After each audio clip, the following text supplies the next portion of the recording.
मेरा नाम रोहन है। मेरी उम्र 23 साल है और मैं दिखने में बहुत ही हैंडसम और स्मार्ट हूँ। जो भी लड़की मुझे एक बार देख ले तो देखती ही रह जाती है। एक दिन अपने काम के सिलसिले में मुझे पुणे से बैंगलोर जाना पड़ा। यह सफर मेरे लिए बहुत जरूरी था, इसलिए मैंने इसकी तैयारी पहले ही कर ली थी।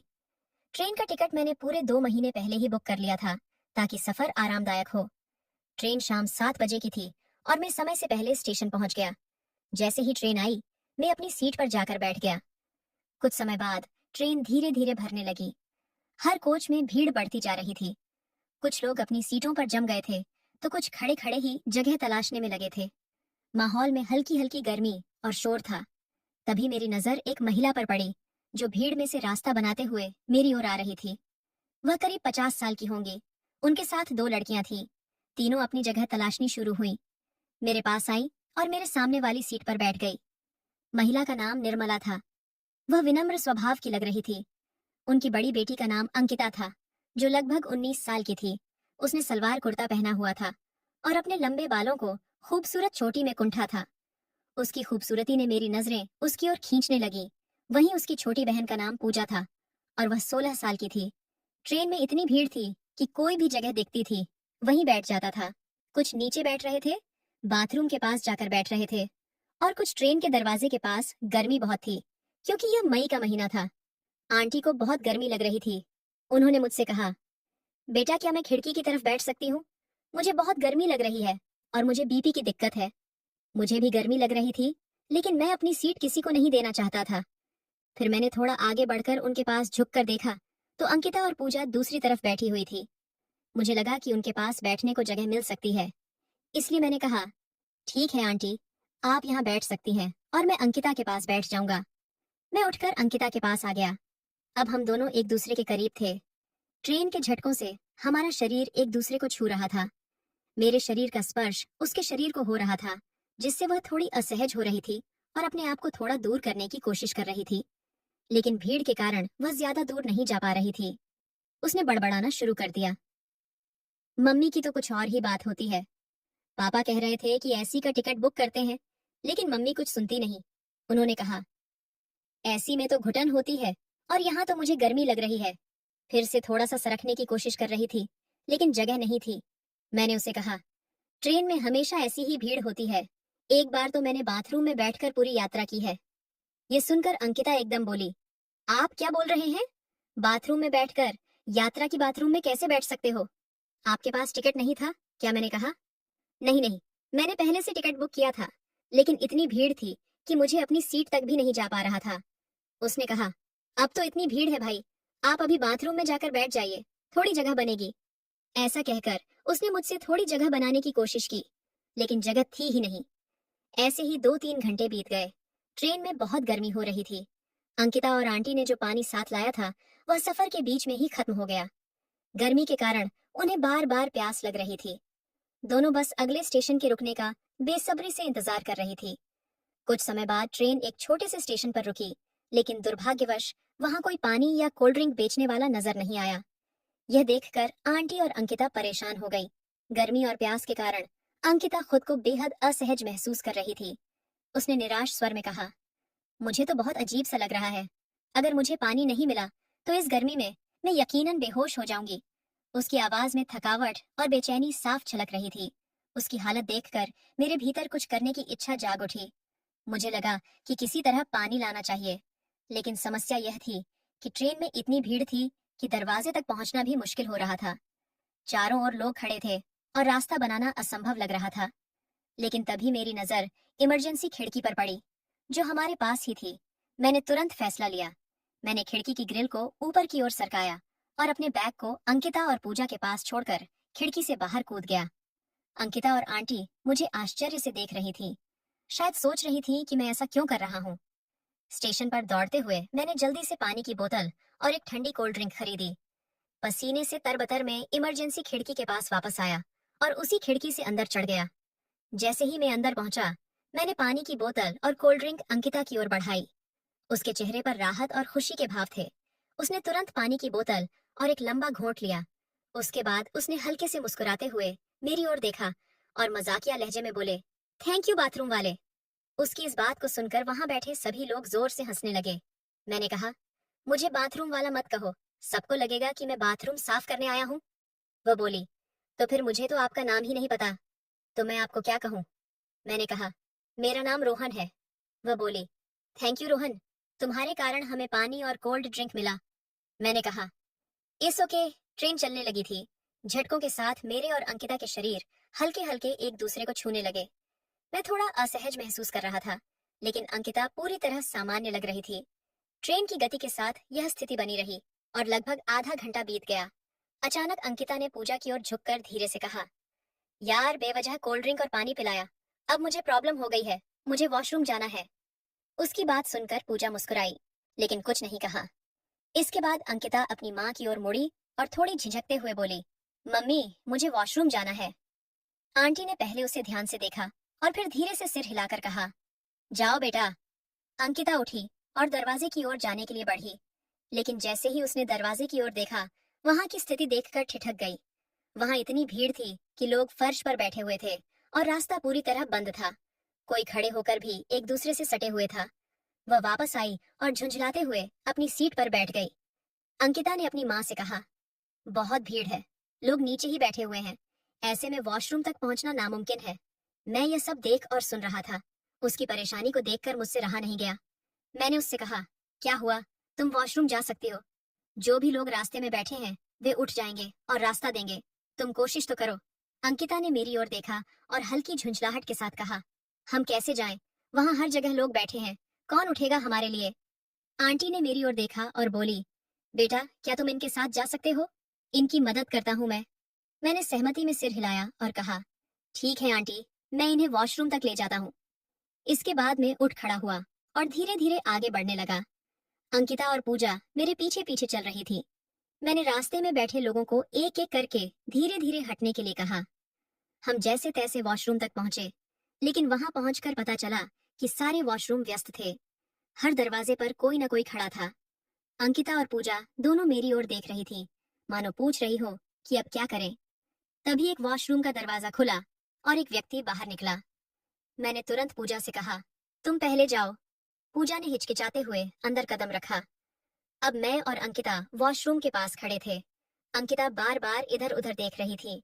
मैंने माहौल को थोड़ा हल्का करने के लिए मुस्कुराते हुए कहा, अच्छा हुआ कि तुमने अपनी माँ से कहा, वरना तुम तो बस सीट पर बैठकर ही परेशान होती रहती। अंकिता ने मेरी ओर देखा और हल्के से मुस्कुरा दी। तभी एक लड़का अंकिता को घूर कर देख रहा था। मुझे बहुत गुस्सा आया। मैंने कहा, अरे भाई, क्या तुमने कभी जिंदगी में लड़की नहीं देखी? क्या तुम आदिवासी जमाने से आए हो? कभी कोई लड़की देखने क्या मेरी? यह बात सुनकर वह दूसरी तरफ देखने लगा। ये सुनकर अंकिता हंसने लगी। इसके बाद एक दूसरे बाथरूम से एक आदमी बाहर आया और अंकिता उस बाथरूम में चली गई। जब दोनों लड़कियां लौट आईं, तो हम तीनों फिर अपनी सीट पर बैठ गए। वापस आने पर अंकिता अपनी माँ से बोली, मम्मी अगर रोहन नहीं होता तो हम वहां तक पहुंच ही नहीं पाते। उसने कितनी मेहनत से जगह बनाई और हमें वहां तक लेकर गया।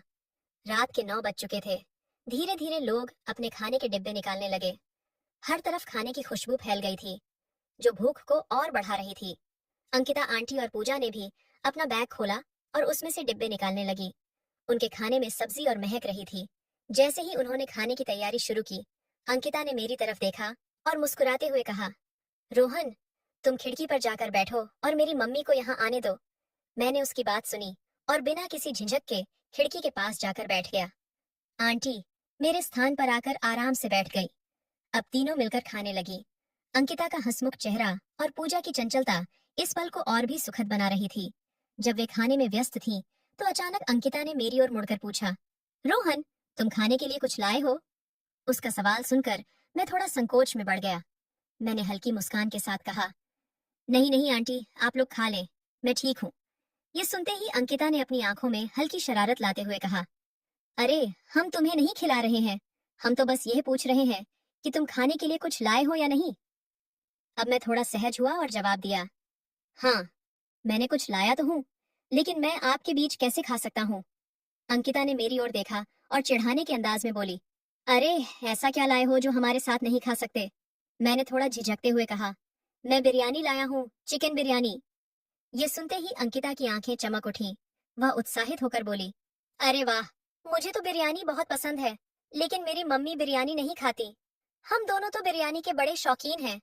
इसके बाद उसने अपनी मम्मी की ओर मुड़ते हुए कहा, मम्मी, तुम खिड़की के पास जाकर बैठो और रोहन को यहाँ आने दो। आंटी ने हल्की मुस्कान के साथ हामी भर दी और खिड़की के पास जाकर बैठ गई। अब मैं अपनी पुरानी जगह पर वापस आ गया और अंकिता और पूजा के बीच बैठ गया। अंकिता ने मुस्कुराते हुए कहा, चलो अब अपनी बिरयानी निकालो, देखते हैं कैसी है। मैंने अपना बैग खोला और उसमें से बिरयानी का डिब्बा निकाला। उसकी खुशबू पूरे डिब्बे में फैल गई। अंकिता ने तुरंत कहा, वाह, ये तो बहुत अच्छी लग रही है। चलो अब इसे हम तीनों मिलकर खाते हैं। मैंने थोड़ी झिझक के साथ कहा, लेकिन यह काफी नहीं होगी, आप लोग पहले अपना खाना खा लीजिए। अंकिता ने ठहाका लगाते हुए कहा, अरे चिंता मत करो, हम सब मिलकर खाएंगे, बिरयानी शेयर करने में ही तो मजा है। खाना खाने के बाद हम सोने की तैयारी करने लगे। आंटी की तबीयत थोड़ी ज्यादा ही बिगड़ गई थी। उन्होंने कहा, मुझे कैसे भी करके अब सोना पड़ेगा, मेरे पैर बहुत दुख रहे हैं और अकड़ गए हैं। तब मैंने अंकिता से कहा, अंकिता, ऊपर का सामान सीट के नीचे रखकर हम दोनों ऊपर बैठ सकते हैं। यहाँ आंटी सो सकती है और नीचे चटाई बिछाकर पूजा सोएगी। माँ चटाई लाई है। इसके बाद आंटी ने कहा, बेटा लेकिन ये तो तुम्हारी सीट है, हम ये कैसे हो सकते हैं। तब मैंने कहा, नहीं आंटी, आप सो जाओ, मुझे ऊपर जाकर बैठने में कोई प्रॉब्लम नहीं है। आप सो जाएं, नहीं तो आपकी तबीयत बिगड़ जाएगी। आंटी ने नीचे चटाई बिछाकर पूजा को सोने को कहा और सीट पर आंटी सो गई। ऊपर का सामान हमने सीट के नीचे रखा और मैं और अंकिता ऊपर जाकर बैठ गए। हम दोनों को ऊपर कोई नहीं देख रहा था, मेरे पास ही अंकिता बैठी थी। अब रात के 1 बजे थे। थोड़ी देर हम मोबाइल देखने लगे। इसके बाद मैंने मोबाइल रख दिया क्योंकि मेरा मन मोबाइल में लग नहीं रहा था। मेरा मन तो कहीं और ही था। तभी अंकिता की आंख लग गई और उसने मेरे कंधे पर अपना सिर रख दिया और सोने की कोशिश करने लगी। इसके बाद थोड़े समय में वह झपकी लेकर उठ गई। उसने मेरे कंधे पर सिर रखा हुआ देखकर मुझसे सॉरी कहा। मैंने कहा, कोई प्रॉब्लम नहीं, तुम अपना सिर मेरे कंधे पर रख सकती हो और आराम से सो सकती हो। इसके बाद अंकिता मेरे कंधे पर सिर रखकर सो गई। मैंने देखा कि वह सो गई है। सोते सोते वह गिर न जाए, इसलिए मैंने अपने हाथ को पीछे ले जाकर उसके कमर पर रखा। तभी अंकिता जाग गई और वह मेरी ओर देखने लगी। हम दोनों के दिल जोर जोर से धड़क रहे थे। तब अंकिता ने कहा, तुम ये क्या कर रहे हैं, ऐसा किया तो मुझे नींद नहीं आएगी। तब मैंने कहा, सोना जरूरी है क्या। उस पर उसने कहा, क्या तुम्हें इतनी भीड़ में डर नहीं लग रहा। मैंने कहा, डर तो लगता है, लेकिन इन लोगों का नहीं, तुम्हारा। तब उसने कहा, मुझे ऐसा नहीं लगता कि तुम्हें मेरी चिंता है। फिर मैंने तुरंत अपना हाथ उसकी कमर से हटा लिया। उसने कहा, कोई बात नहीं, घबराओ मत, लेकिन इससे आगे मत जाओ। इसके बाद उसने खुद मेरे हाथ को पकड़कर अपनी कमर पर रखा और बोली, थैंक यू, मुझे सहारा देने के लिए नहीं, तो मैं ही गिर जाती। सारे लोग सो गए थे, लेकिन हम दोनों ही जाग रहे थे और आपस में बातें कर रहे थे। उसने मुझसे पूछना शुरू किया कि मैं क्या करता हूँ, कहाँ रहता हूँ, मेरी शिक्षा कितनी है, घर में कौन कौन है, मैं कितना कमाता हूँ। इसके बाद धीरे धीरे हमारे प्रेम की बातें भी शुरू हो गई। हमारे दोनों के मन में एक दूसरे के प्रति भावनाएं जागृत होने लगी। बातें करते करते अचानक आंटी ने उठकर ऊपर देखा। जब उन्होंने हमें बातें करते देखा, तब अंकिता तुरंत सोने का नाटक करने लग गई। तब आंटी ने कहा, अंकिता, तुम नीचे आकर सो में बैठती हो। तब मैंने कहा, नहीं आंटी, आप सो जाएं, नहीं तो आपकी तबीयत खराब हो जाएगी। इसके बाद मैं थोड़ा सा अंकिता से दूर हो गया। फिर आंटी फिर से सो गई। मुझे यह महसूस नहीं हो रहा था कि अंकिता मुझसे दूर जाए। थोड़ी देर के बाद अंकिता ने मेरा हाथ पकड़कर मुझसे कहा, सो गए क्या रोहन। तब मैंने भी उसका हाथ पकड़ लिया और धीरे धीरे सहलाने लगा। फिर मैंने कहा, इतनी सुंदर लड़की के पास बैठकर सोने का मन कैसे करेगा। तब उसने हल्की सी मुस्कान दी और शर्माते हुए नीचे देखने लगी। हमें अब बहुत सर्दी लग रही थी। मैंने अपनी बैग से चादर निकालकर हम दोनों ने एक ही चादर लिया। हम दोनों को नींद नहीं आ रही थी। कभी मैं उसे देख रहा था तो कभी वह मुझे देख रही थी। फिर धीरे धीरे मैंने अपना हाथ उसकी कमर पर रखा। उसे भी यह सब अच्छा लग रहा था। उसके बाद हम दोनों चादर में न जाने क्या क्या बेतुकी बातें करने लगे। हम दोनों के मन में एक दूसरे के प्रति बहुत स्नेह हो गया था। सारी रात में नींद नहीं आई। सुबह के 7 बज चुके थे और ट्रेन अगले स्टेशन पर आकर रुक गई। जैसे ही ट्रेन रुकी मैं और अंकिता अपने अपने स्थान से अलग होकर दूर बैठ गए। मैंने अपनी चादर ओढ़ ली, जबकि अंकिता दूसरी तरफ जाकर बैठ गई। आंटी जब उठी तो उन्होंने देखा कि हम दोनों ने एक दूसरे से दूर होने की कोशिश की है। उन्होंने अंकिता को देखा जो सोने का नाटक कर रही थी। आंटी ने उसे हल्के से झकझोरते हुए कहा, बेटा चल, बाथरूम में फ्रेश हो लेते हैं। अभी चलेंगे तो आराम से हो जाएगा, नहीं तो थोड़ी देर बाद बहुत भीड़ हो जाएगी। अंकिता अनमने ढंग से उठ गई। फिर आंटी ने मेरी ओर देखते हुए कहा, रोहन, तुम भी उठ जाओ और फ्रेश हो लो। मैंने तुरंत चादर हटाई और उनके साथ चल पड़ा। हम तीनों बारी बारी से बाथरूम में जाकर फ्रेश हो गए। इसके बाद हमने स्टेशन पर उतरकर पास के स्टॉल से चाय और नाश्ता लिया। हमने साथ बैठकर नाश्ता किया। उस समय भी हमारी बातचीत में हंसी मजाक का सिलसिला चलता रहा। नाश्ता करने के बाद हम फिर से ट्रेन में आकर बैठ गए। ट्रेन धीरे धीरे स्टेशन से आगे बढ़ने लगी। दिन भर का सफर यूं ही चलता रहा। हम तीनों ने साथ में खाना खाया और एक दूसरे की कंपनी का आनंद लिया। लेकिन शाम के करीब 4 बजे अचानक ट्रेन रुक गई। पहले तो हमें लगा कि यह कोई सामान्य रुकावट है और ट्रेन जल्द ही चल पड़ेगी, लेकिन काफी देर इंतजार करने के बाद भी ट्रेन नहीं हिली। थोड़ी देर बाद टीटी खिड़की के पास आया और हमें बताया, ट्रेन 3 घंटे के लिए रुकी रहेगी। इंजन में कुछ तकनीकी खराबी हो गई है जिसे ठीक किया जा रहा है। ये सुनकर हम सभी निराश हो गए। अब ट्रेन में बैठे बैठे ऊब होने लगी थी। कोई भी यात्री अपनी जगह से उठ नहीं रहा था। ट्रेन में भीड़ पहले जैसी ही बनी रही। थोड़ी देर बाद ट्रेन चलने लगी और रात के 10 बजे ट्रेन बेंगलोर पहुंची। स्टेशन पर जब ट्रेन रुकी तो अंकिता और उसका परिवार अपना सामान लेकर प्लेटफॉर्म पर उतर गए। अंकिता के पापा उनका इंतजार कर रहे थे। वे एक शांत और गंभीर व्यक्तित्व के व्यक्ति थे। जैसे ही उन्होंने आंटी पूजा और अंकिता को देखा, उनके चेहरे पर रौनक और खुशी झलकने लगी। उन्होंने आंटी से कहा, सफर कैसा रहा? आप सब ठीक है? आंटी ने मुस्कुराते हुए जवाब दिया, हाँ, सफर आरामदायक था। रोहन नाम के लड़के ने बहुत मदद की। वह बहुत अच्छा लड़का है। इसके बाद उन्होंने मेरी ओर देखा और मुस्कुराते हुए बोले, धन्यवाद बेटा, तुमने मेरी पत्नी और बेटियों की इतनी मदद की। मैंने झिझकते हुए कहा, कोई बात नहीं अंकल, ये तो मेरा फर्ज था। जैसे ही वे लोग कार की ओर बढ़ने लगे, अंकिता ने थोड़ा पीछे मुड़कर मेरी ओर देखा। उसकी आंखों में गहराई और भावनाओं का समंदर था। मैं इस पल को यूं ही जाने नहीं देना चाहता था, इसलिए मैंने झिझकते हुए कहा, अंकिता रुकना। अंकिता पल भर के लिए ठिठकी और पलटकर मेरी ओर देखने लगी। मैंने अपना फोन निकाला और कहा, तुम्हारा नंबर दे दो, बात होती रहेगी। वह मुस्कुराई और अपना नंबर मुझे दिया। मैंने भी अपना नंबर उसे दिया। यह पल हमारे बीच एक अनकहा वादा बन गया था। उस रात घर लौटते हुए मेरे मन में केवल अंकिता की यादें थीं।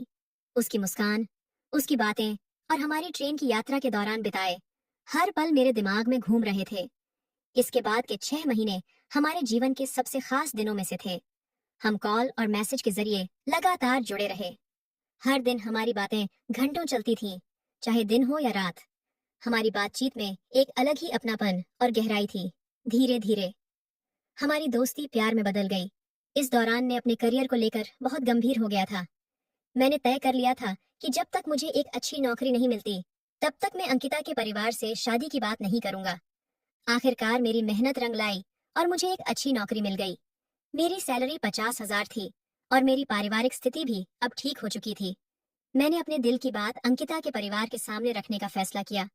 एक दिन मैं अंकिता के घर गया। आंटी ने मुझे देखकर खुश होकर स्वागत किया और तुरंत अंकिता के पापा को बुलाया।